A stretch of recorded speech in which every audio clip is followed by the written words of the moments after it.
Hello everyone, commerce अध्ययन में हम देखने वाले हैं ऑडिटिंग में एरर्स एंड फ्रॉड क्या होता है। तो इस वीडियो में इन तक बने रहिएगा। हम समझेंगे कि एरर और फ्रॉड क्या होता है, इनमें क्या डिफरेंसेस होते हैं और कितने टाइप्स की एरर होती हैं। बात करें ऑडिटिंग के और इम्पॉर्टेंट वीडियोस की, तो वो इसी चैनल पर आपको देखने को मिल जाएंगे। तो जो ऑडिटिंग की प्लेलिस्ट है उसका लिंक आपको डिस्क्रिप्शन बॉक्स में मिल जाएगा, वहाँ से जाकर आप सारी वीडियोज़ को देख सकते हैं। इस वीडियो में हम देखेंगे एरर और फ्रॉड को। तो चलिए समझते हैं। Errors generally arise out of the innocence और carelessness on the part of those responsible for the preparation of accounts. देखिए बच्चा, एरर्स को हिंदी में हम बोलते हैं भूल या फिर गलती, है ना। भूल से गलती कर देना, तो ऐसा तो नहीं है ना कि आपने ये जानबूझकर किया, ठीक है। जैसे मान लीजिए अगर मैं यहीं पर कोई स्पेलिंग मिस्टेक कर देती तो वो गलती से होगी ना, मैंने जानबूझ के तो किया नहीं, क्योंकि मुझे भी परवाह है कि बच्चे देखेंगे गलत स्पेलिंग है तो वो कमेंट कर सकते हैं। तो ये सारी चीज़ें ध्यान रखनी होती है। पर अगर बाय मिस्टेक गलती हो गई तो गलती हुई ना, भूल गई या फिर गलती हो गई। मान लीजिए कोई वर्ड मैं स्किप कर दिया, नहीं लिखा मैंने, है ना, ये भी हो सकता है। तो यहाँ पर क्या हुआ कि कोई इंटेंशन इन्वॉल्व नहीं थी, मतलब जानबूझकर की गलती नहीं की, वो बस हो गई बाय मिस्टेक, ठीक है। तो ये कैसे अराइज होता है एरर? तो ये जनरली अराइज होता है इनोसेंस की वजह से, केयरलेसनेस की वजह से। जैसे मैंने लिखने में थोड़ी केयरलेसनेस बरत दी, मीन्स मैंने जल्दी जल्दी लिखा तो कुछ चीज़ें छूट गई, है ना, या मुझे वो पता नहीं थी। जैसे होता है ना कि ग्रामर की किसी को अगर नॉलेज नहीं है तो आपने वो चीज़ें कुछ छोड़ दी, आपको मालूम नहीं था, आप इनोसेंट थे, आपको चीज़ें पहले से पता ही नहीं है, ठीक है, तो मिस्टेक हो गई, तो वो एरर होती है। तो सेम एज इट इज़ जब बुक्स ऑफ अकाउंट्स को प्रिपेयर किया जाता है तो वहाँ पर जो भी उनको प्रिपेयर कर रहे हैं लोग, जो भी उन बुक्स ऑफ अकाउंट्स के लिए प्रिपरेशन के लिए रिस्पॉन्सिबल हैं, अगर वो केयरलेसनेस की वजह से या फिर इनोसेंस की वजह से उनसे ऐसी कोई गलती हो जाती है तो क्या होता है कि उसको एरर माना जाता है। मान लीजिए कोई छोटा मोटा अकाउंटेंट हैं जिन्होंने प्रिपेयर किया और मिस्टेक से कोई गलती कर दी, मतलब गलती से गलती कर दी, भूल गए, या फिर कोई भी ट्रांजैक्शन भूल गए, वो उन्होंने रिकॉर्ड नहीं किया, या जो प्रिंसिपल्स हैं, जो गाइडलाइंस हैं अकाउंट्स की, उसको फॉलो नहीं किया उन्होंने, ध्यान नहीं रहा उन्हें और मिस्टेक हो गई, तो उसको आप कहेंगे कि उन अकाउंटेंट से क्या हो गया, मिस्टेक हो गई, ठीक है। तो जो लोग भी रिस्पॉन्सिबल हैं बुक्स ऑफ अकाउंट्स के प्रिपरेशन में, अगर उनसे इस तरह की गलती होती है तो हम बोलते हैं कि एरर है, उन्होंने भूल की, उन्होंने गलती की, उन्होंने जानबूझ के कुछ नहीं किया, ठीक है बच्चा, समझ गए एरर की मीनिंग। आगे देखते हैं। While fraud involve some intention to gain out of manipulating records. देखिए बच्चा, इसमें इंटेंशन इन्वॉल्व नहीं होती है। एरर्स में क्या इंटेंशन इन्वॉल्व नहीं होती है, जानबूझकर कोई गलती नहीं होती। यहाँ पर क्या होता है, इंटेंशन इन्वॉल्व होती ही है। यहाँ पर जानबूझकर कुछ हेरा फेरी की जाती है, जो भी आपके वो जो अकाउंट्स हैं, ये जो अकाउंट्स के रिकॉर्ड्स हैं उनके साथ।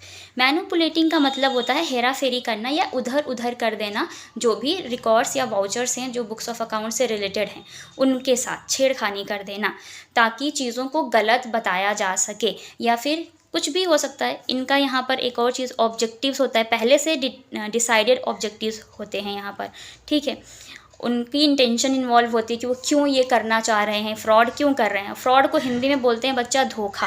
हम सबको पता है गलती जानबूझकर नहीं की जाती, लेकिन अगर धोखा दिया जाता है तो वो जानबूझकर दिया जाता है, और उस धोखे के पीछे उनका अपना एक उद्देश्य होता है, एक मोटिव होता ही होता है, ठीक है। तो ध्यान रखिएगा, ये क्या होता है, ये रिकॉर्ड्स के साथ जानबूझकर उसको मैनिपुलेट किया जाता है, रिकॉर्ड्स के साथ हेराफेरी की जाती है, ताकि उनका जो भी एक बिजनेस ऑर्गेनाइजेशन की फाइनेंशियल रिकॉर्ड्स हैं उनको गलत दिखाया जा सके, या फिर उनकी फाइनेंशियल पोजीशन को मीन्स डाउन किया जा सके, उनकी गुडविल को गिराया जा सके। कुछ भी हो सकता है इनका मोटिव, कोई नहीं कह सकता, ठीक है। तो जो लोग फ्रॉड करते हैं उनका अपना इंटेंशन इन्वॉल्व होता ही होता है।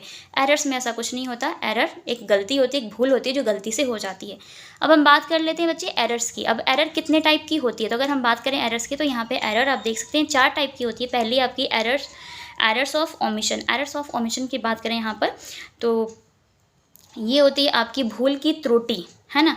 एरर को आप त्रुटि बोलते हैं, त्रुटि या फिर गलती कर देना, ठीक है। जैसे मान लीजिए कोई ट्रांजैक्शन हुआ, अब वो भूल उन्होंने रिकॉर्ड ही नहीं किया, तो ये पार्शली भी हो सकते हैं और ये कंप्लीट तरीके से भी हो सकते हैं कि उन्होंने बिल्कुल भी रिकॉर्ड नहीं किया, और रिकॉर्ड किया तो एक साइड पे किया, दूसरी साइड भूल गए, है ना, ये सारी चीज़ें। एरर ऑफ कमीशन की बात करें तो ये लेखे की त्रुटि होती है। दैट मीन्स कि उन्होंने लिखना ही भूल गए, जो भी क्लर्क थे या अकाउंटेंट्स थे वो लोग लिखना ही भूल गए, या लिखा भी तो गलत तरीके से उसका लेखा कर दिया, ठीक है।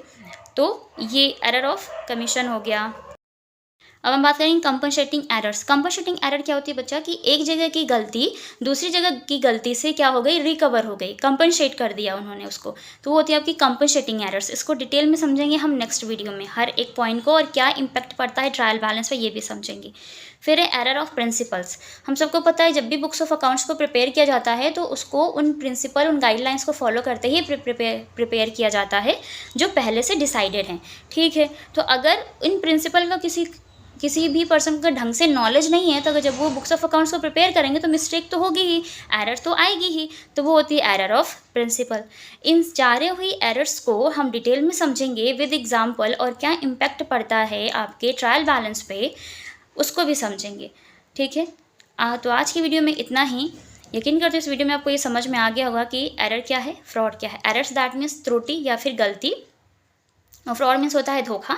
तो फ्रॉड में इंटेंशन इन्वॉल्व होती है, एरर्स में कोई इंटेंशन इन्वॉल्व नहीं होती है, ठीक है, ये ध्यान रखिएगा। तो ये वीडियो आपको अगर अच्छी लगी हो तो लाइक करें, फ्रेंड्स के साथ शेयर करें। चैनल पे आप हमारे नए विजिटर हैं तो चैनल सब्सक्राइब कर लें, साथ ही साथ बेल आइकन को प्रेस कर लें ताकि आने वाले वीडियोस की नोटिफिकेशन आपको बिल्कुल टाइम पर मिलती रहे। सो आज की वीडियो में इतना ही, मिलते हैं नेक्स्ट वीडियो में, तब तक के लिए take care and thank you so much for watching this video.